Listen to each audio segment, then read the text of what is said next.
ഒരു ദിവസം വൈകുന്നേരം സ്കൂൾ വിട്ടു വന്ന തോമസ് ആൽവ എഡിസൺ അമ്മയ്ക്ക് നേരെ ഒരു പേപ്പർ നീട്ടിക്കൊണ്ട് പറഞ്ഞു, അമ്മേ, ദാ ഈ കത്ത് അമ്മയ്ക്ക് തരാൻ ക്ലാസ് ടീച്ചർ പറഞ്ഞു. ആകാംക്ഷയോടെ എഡിസന്റെ അമ്മ കത്ത് വാങ്ങി. കത്തിലൂടെ കണ്ണോടിച്ച എഡിസന്റെ അമ്മയുടെ മുഖം മങ്ങി. ഈ ഭാവമാറ്റം കണ്ട എഡിസൺ ചോദിച്ചു, എന്താ അമ്മ ഈ കത്തിൽ? ഉടനെ ചെറുതായി പുഞ്ചിരിച്ചുകൊണ്ട് അമ്മ ആ കത്ത് ഉറക്കി വായിച്ചു. നിങ്ങളുടെ മകൻ അസാമാന്യ കഴിവുകളുള്ള ഒരു കുട്ടിയാണ്. ഈ ചെറിയ സ്കൂളിലെ അധ്യാപകരോ സൗകര്യങ്ങളോ അവനെ നന്നായി പഠിപ്പിക്കാൻ മതിയാവില്ല.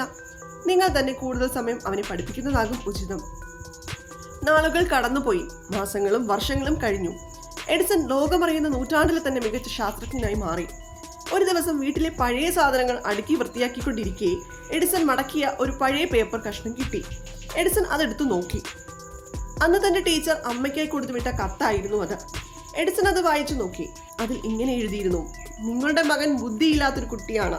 ഇവനെ പഠിപ്പിച്ച് സമയം കളയാൻ ഞങ്ങൾക്കാവില്ല. ദയവായി ഇനി അവനെ ഈ സ്കൂളിലേക്ക് അയക്കരുത്. ഇത് വായിച്ച ശേഷം എഡിസൺ മണിക്കൂറുകൾ ഒറ്റയ്ക്കിരുന്ന് വാവിട്ട് കരഞ്ഞു. അവസാനം അയാൾ തന്റെ പഠനമുറിയിലെ മേശയിൽ നിന്നും ഡയറി എടുത്ത് ഇങ്ങനെ കുറിച്ചു, ബുദ്ധിയില്ലാത്ത എഡിസണെ ലോകത്തിന് മുന്നിൽ മഹാനാക്കിയ എൻ്റെ അമ്മയാണ് യഥാർത്ഥ ധീര വനിത. നമ്മുടെ ഓരോരുത്തരുടെയും അമ്മമാർ ഇങ്ങനെയല്ലേ?